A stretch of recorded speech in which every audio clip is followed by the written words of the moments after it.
Bienvenidos a Aprendamos de la Biblia con el pastor Julio César Quijano.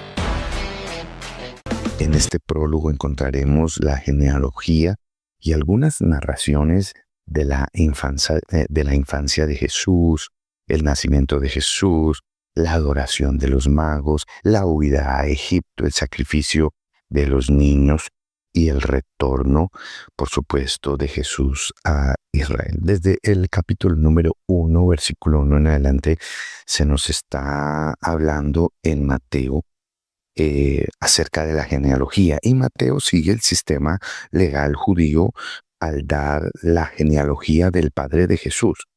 Aunque José era padre solo por adopción, Mateo persigue un doble objetivo al incluir esta genealogía. Primero, Mateo demuestra la existencia de una continuidad entre Jesús y el Israel del Antiguo Testamento, como habíamos dicho en programas anteriores, para reafirmar lo que sería el cumplimiento de las diferentes profecías.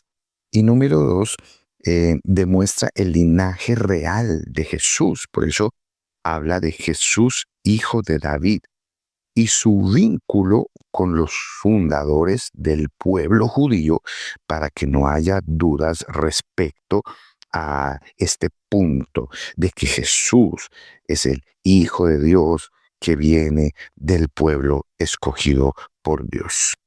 Estamos haciendo un repaso, pues, de lo que es el Evangelio de Mateo. El estudio es un estudio que procuramos que sea lo más enriquecedor posible, y por eso estamos tomando algunos textos claves dentro de lo que es, si lo podemos decir, el bosquejo del contenido de lo que es el Evangelio de Mateo reducido, para que podamos avanzar en nuestro estudio y, por supuesto, aprender lo que Dios nos quiere enseñar a través de su palabra.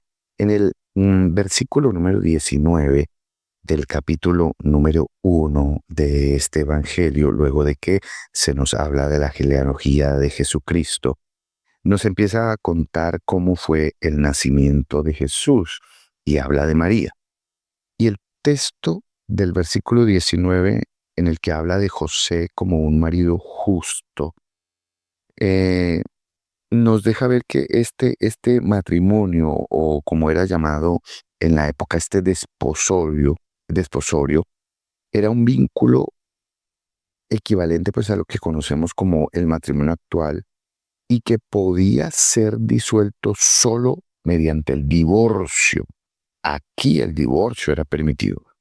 El carácter de José se evidencia al resistirse a infamar, a hablar mal, a repudiar a su prometida delante de testigos, según la costumbre, porque evidentemente María, cuando da esta información a José de que está embarazada por el Espíritu Santo, pues indudablemente que era algo complicado de creer. Pero José, que era justo, como lo dice el texto, y aquí quiero reafirmar algo, y es que esta palabra justo, que es una palabra del griego que se puede definir, traducir como un hombre derecho, sin culpa, recto, de conformidad con las leyes de Dios y del hombre, ¿no? Es una palabra que se utilizó originalmente para describir a la gente que vivía de acuerdo con la diké, es decir, la regla, la costumbre, ¿no? Que cumplía lo que se debía cumplir. En el Nuevo Testamento se está aplicando esta palabra a las personas que viven de acuerdo a la norma divina de derecho, lo cual para nuestro entendimiento es posible solamente mediante la justificación y la santificación por medio de nuestro Señor Jesucristo. Recuérdelo, es por medio de nuestro Señor Jesucristo. Ahora, el nombre de Jesús significa Jehová es salvación. Por eso en el versículo número 21, luego de que se aparece el ángel del Señor a María, le da instrucciones claras y le dice: llamarás su nombre Jesús, que significa Jehová es salvación. En el texto de Isaías capítulo 7, versículo 14, utiliza una palabra que denota una mujer o una joven casadera, ¿no? Sí, podemos entender el término, mientras que en la traducción griega del mismo versículo emplea sin ningún tipo de vacilación, duda, la palabra virgen, ¿no? En la de Isaías está haciendo referencia a una mujer que probablemente estaba lista para el matrimonio, ¿no? Así es, eso significa casadera, una mujer que está lista para contraer matrimonio. Pero aquí, en el Evangelio de Mateo, utiliza la palabra virgen, no conocía varón desde ningún punto de vista. Cualquiera que sea su significado histórico en este sentido, Mateo indudablemente ve cumplida la profecía de Isaías en el nacimiento de Jesús en la Virgen María. Virgen en el sentido de no haber conocido varón, aclara. Y aquí, como lo vemos en el versículo 23, en donde dice llamará su nombre Emanuel, el nombre Emanuel proclama la presencia de Dios en medio de su pueblo de una manera completamente nueva. Y esta es la forma como nosotros debemos de entenderlo. Miren, el versículo 25 aclara este punto y dice que no la conoció. O sea, José ni la tocó hasta que nació Jesús. Eso es lo que dice el texto bíblico. Sus relaciones matrimoniales, maritales, su responsabilidad como mujer para con José, solo comenzó después de haber dado a luz a nuestro Señor Jesucristo. Pero es importante que podamos entender que todo esto fue necesario para que este nacimiento virginal sobrenatural de Dios se cumpliera en la esencia de un Jesús 100% Dios, ya que fue obra del Espíritu Santo en María, pero también 100% hombre, ya que se formó en el vientre de María y nació como cualquier otro hombre. En la importancia de este entendimiento, nosotros podemos conectarnos con el hecho de un Dios completamente nuevo. Y este Dios completamente nuevo es el Dios que está interesado, por supuesto, en hacer una nueva obra en quienes hemos permitido que Él nazca en nuestros corazones. Es verdad que todo este nacimiento de Jesús en el cuerpo de María extraordinario y maravilloso por amor a nosotros es la demostración del amor de Dios al mundo que recibió a Jesús para poder ser salvo, como su nombre lo indica. Pero también es la indicación de que el Espíritu Santo aún está presente para que aquellos que reciban esa verdad del Evangelio a través del Espíritu Santo podamos tener un nuevo corazón, una nueva vida que en esta ocasión tendrá un nuevo conocimiento de Dios, un Dios real y poderoso en nuestra vida. El capítulo 2 nos habla acerca de los magos, que para aclarar el término eran astrólogos del Oriente, no sabios del Oriente, mencionan otros especialistas en la teología.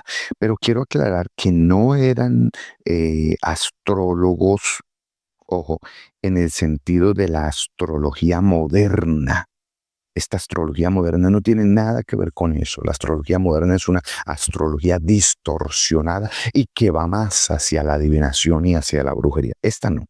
Esta era una astrología profética y que iba orientada a mostrar el nacimiento de Jesús y el cumplimiento de la Escritura respecto a lo que sucede con la aparición de estos sabios de Oriente.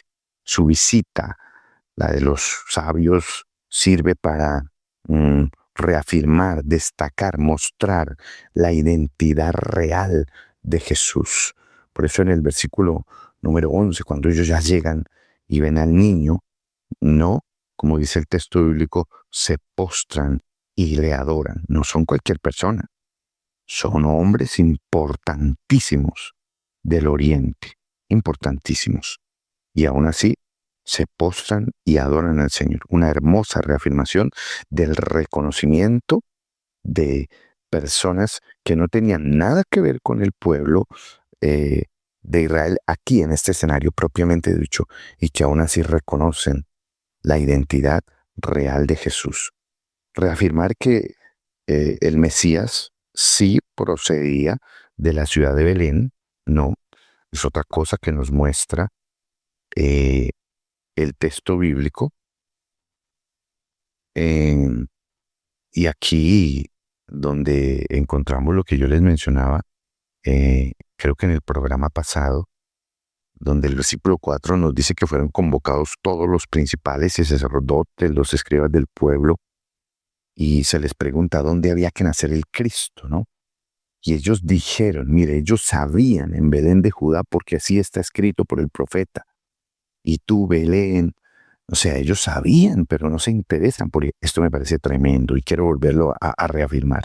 No basta solo con conocer la letra, hay que experimentarlo, hay que ir, hay que querer más de Dios, llenarse más de Dios, amarlo más, creer que lo que Él escribió es una realidad. Aquí creyeron más los que vinieron de lejos que los que sabían y estaban ahí. La religión no nos va a dar la garantía de tener una experiencia sobrenatural con Dios. El querer hacerlo sí lo va a hacer. Esta palabra profeta que utiliza el versículo 5 me parece que es principalmente el mensaje de un narrador que proclama un mensaje divino, como significa la palabra profetes, que encontramos en este versículo número 5, ¿no? Y quiero recalcar que entre los griegos el profeta era el intérprete de la voluntad divina. Y esto lo vemos en todo el uso bíblico que se le da a la palabra profeta, ¿no? El profeta sabía cuál era la voluntad de Dios y la declaraba al pueblo. Este es el sentido de lo que deben ser los profetas. Por lo tanto, los profetas, ellos están dotados para recibir, percibir los consejos del Señor y servirle como sus voceros. La profecía es un don del Espíritu Santo, como lo dice 1 Corintios 12:12, ojo. En el Nuevo Testamento, esta profecía animaba a los creyentes, como aún lo hace, a ejercer, no aún cuando en un nivel diferente al de aquellos días, el oficio profético. Pero hoy aún sigue vigente el sentido de la profecía, y era mostrar la voluntad de Dios. Punto. 2. Recibir los consejos, voluntad de Dios y los consejos del Señor y hacerlo saber al pueblo. Entonces, si ya sabían, deberían haber ido, pero no fueron y se perdieron de la experiencia más hermosa. Era ver con sus propios ojos al Mesías prometido por todo el Antiguo Testamento. Que no nos pase a nosotros, que conocemos la Escritura, que leemos la Biblia, que vamos a los servicios, pero aunque escuchamos palabra y leemos palabra, en realidad no hemos o no nos hemos interesado por vivirla y verla hecha una realidad en nuestra vida. Y en el versículo 6 encontramos cómo se puntualiza la adoración y la fe de los gentiles. Mírenlo. Puntualizar la adoración y la fe de los gentiles. Y esto es importante porque nosotros, gentiles, adoptados por nuestro Señor Jesucristo y su sacrificio en la cruz, tenemos la responsabilidad de adorarlo. Aleluya, de adorarlo y de tener fe en su salvación para nosotros y en sus promesas. Y todo esto, pues, en contraste, ¿no?, a lo que encontramos, como ya lo dije al inicio del estudio de Mateo, como una hostilidad de todo eh, este grupo de, de judíos, ¿no? El versículo 2 habla acerca de la estrella que ellos ven en el oriente, por supuesto, como estudiosos y conocedores de las estrellas. Los magos observan un fenómeno inexplicable en los cielos que de alguna manera ellos interpretan como una señal del nacimiento del rey de los judíos. Esta manera se sobreentiende que fue una revelación de parte de Dios a ellos. La referencia del versículo número 1 aquí al rey Herodes que encontramos, Herodes el Grande, de hecho, haría su visita anterior, eh, la de los sabios de Oriente, a esta tierra, al año 4 antes de Cristo, cuando este personaje, Herodes el Grande, muere y fue sucedido por su hijo, un hombre llamado Arquelao. Mateo está utilizando constantemente el verbo adorar, adorarle, para describir la actitud y postura asumida por la gente delante de Jesús, que encontramos aquí en este capítulo 2, que también vamos a encontrar en el capítulo 8, en el capítulo 9, en el capítulo 14. Y me parece a mí que esta es una muestra de lo que es la voluntad de Dios para nosotros hoy día, el adorarlo, adorarle. Esa es yo creo que es uno de los propósitos por los cuales Él nos llamó, para adorarle, para glorificarle, por lo maravilloso que ha sido. Él nos creó en un jardín llamado Edén. Le fallamos. Y aún así, a pesar de haber fallado, de haber desobedecido, de haber pecado, Él no destruye al hombre. La Biblia no dice que Adán y Eva se murieron de una vez. Sí, la voluntad de Dios era que vivieran para siempre, pero por causa del pecado tuvieron que tener un tiempo de caducidad, de morir, ¿verdad? Pero, a pesar de eso, lo que hizo Dios fue no matarlos como merecían por causa de haber desobedecido a la voz plena, directa, real, viva de Dios en sus corazones, sino que los vio que estaban desnudos, sacrificó un animal para vestirlos a ellos y les dio la oportunidad de vida, de multiplicarse y de llenar la tierra como Él lo había dicho en el mismo texto de Génesis. ¿No es acaso esa una muestra extraordinaria de misericordia, de gracia y de amor? Me parece que sí. Y hoy, en Cristo, ya no morimos. En Cristo tenemos vida eterna. Por eso es que nuestra responsabilidad debe ser adorarle siempre, con toda nuestra alma, con todas nuestras fuerzas y con todo nuestro corazón. Eso es completamente indudable. Ahora, solo para reafirmar lo que habíamos dicho, en el nacimiento de Jesús cumple con las profecías de Miqueas, capítulo 5, versículo 2, para ser específico, y de Samuel, también capítulo 5, versículo 2. No creo en las coincidencias, siempre creo que Dios quiere hablar algo claro cuando hace estas cosas, que vinculan al Mesías con la familia de David. Ahora, los relatos de la huida a Egipto que nosotros encontramos cuando es amenazada la vida de Jesús, porque como leemos en los textos bíblicos, Herodes se enoja y manda a asesinar a todos los niños, ¿no? Nosotros encontramos en el versículo 13 que ellos se fueron. Un ángel se le aparece en sueños a José y le advierte: levántate, toma al niño, su madre, huye a Egipto. Y le dice: quédese allá hasta que yo le diga. No, el relato de la huida a Egipto. Y esto me parece muy interesante reflexionarlo por un momento, porque cuando yo estoy en comunión con Dios y por supuesto el Señor que me ama, tiene un propósito conmigo, Él me advierte. Dios siempre advierte. Las cosas no pasan sin que Dios advierta, ponga un sentir, un deseo de oración, un pensamiento. En este caso de Josué, un sueño, un sueño. En sueño vio.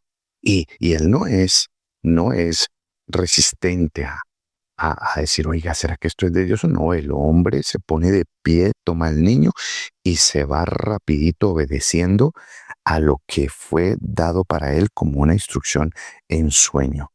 Dios siempre nos advierte, por eso debemos estar en contacto con Él, para que a través de esa sensibilidad del Espíritu podamos ser advertidos cuando se levanta el enemigo para tratar de estorbar el propósito, porque aquí hablamos de propósito en nuestra vida, ¿no? Cuando el Señor le advierte, cuidado, va a venir una tentación, un peligro, una dificultad, cuidado, hay que estar atentos, siempre atentos. La Escritura dice que debemos estar atentos porque nuestro adversario anda como león rugiente buscando a quien devorar. Luego encontramos la masacre de los inocentes cuando, viéndose burlado, Herodes se enoja y bueno, manda a hacer toda esta abominación que ya conocemos. Y pues se cumple lo que fue profetizado en Jeremías 31:15, ¿no? Y lo menciona en el mismo capítulo 3 del versículo 16 al 18, donde se hace mención acerca del texto del profeta Jeremías. Más adelante se nos cuenta acerca del regreso de la familia de Jesús a Nazaret.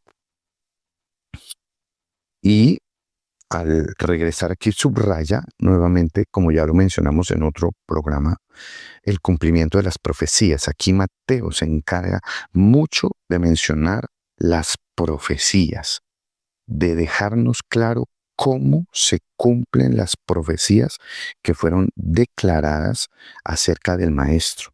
Oseas capítulo 11, versículo 1, Jeremías 31:15, Isaías 11:1, etcétera. Las profecías que nos hablan acerca de estos acontecimientos y de cómo en Nazaret, de allí, sería donde Jesús tendría que nacer. Y todo conecta, ¿no? Por eso lo que nos pasa en nuestra vida no es un accidente, no pasa por accidente. Este texto bíblico lo deja claro. Cuando nosotros estamos con nuestro Dios Todopoderoso, debemos saber que todo lo que Dios permite, lo permite con un propósito. Nuevamente Dios vuelve y se aparece el ángel del Señor a José y le dice, devuélvase porque ya se murieron los que procuraban la muerte del niño. Y él se devuelve, pero escucha que Arquelao reina en Judá, el hijo de Herodes, en lugar de su padre, y tiene temor de ir allá a Judea, ¿no? Tiene temor de volver allá. Eh, mm, pero dice el texto bíblico que avisado por revelación en sueños se fue a la región de Galilea. O sea, él siente temor y Dios no lo deja en medio del temor. Dios nunca te dejará en medio de tu temor. Si tú insistes en sentir temor, es porque no te has refugiado en la palabra de la promesa, en la palabra del propósito. Y cuando sientas temor de tu futuro, de una situación que estés viviendo, fortalécete en la palabra que ha sido declarada en las Escrituras, y si has recibido una palabra profética, en esa palabra profética que has recibido.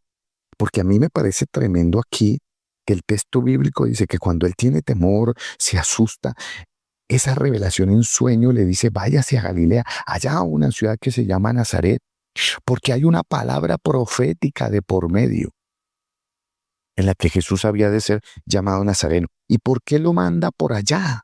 Porque es que Nazaret era esa ciudad por allá a donde nadie iba, una ciudad a la que nadie le prestaba atención. Era algo así como, si me permite decirlo, una ciudad olvidada, un pueblo olvidado por allá de Judá. Era un pueblo olvidado por allá. Nadie se iba a interesar en allá. Nadie se interesaba en lo que pasaba por allá. Nadie. Por eso, en ese lugar de anonimato, él podía estar seguro.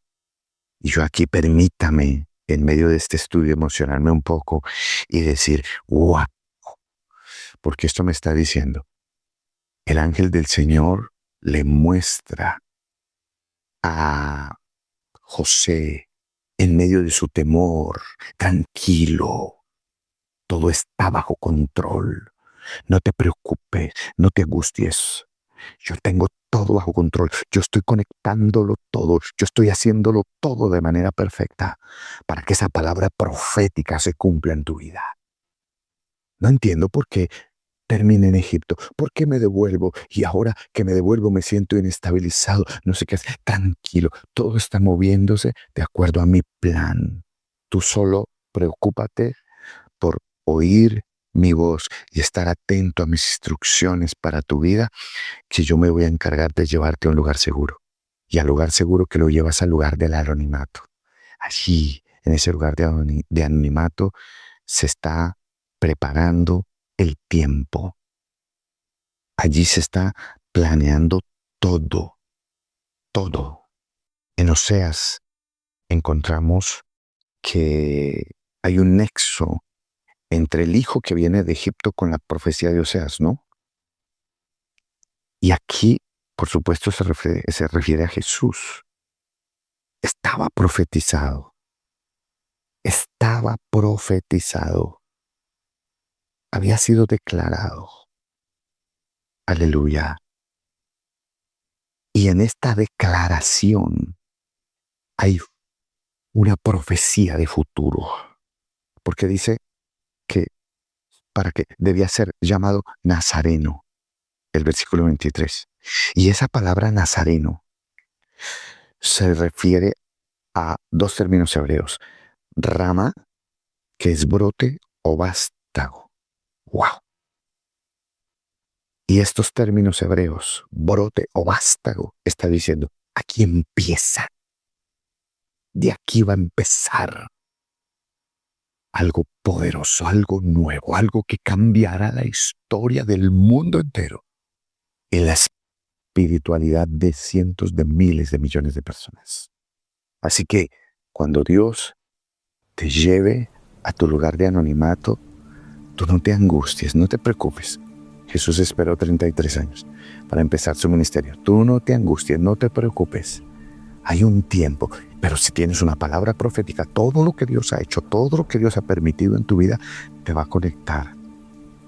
Y comenzará esa rama y comenzará ese brote que luego dará flores y fruto para la gloria de Dios y bendición de cientos de personas que conocerán lo que Dios hará contigo.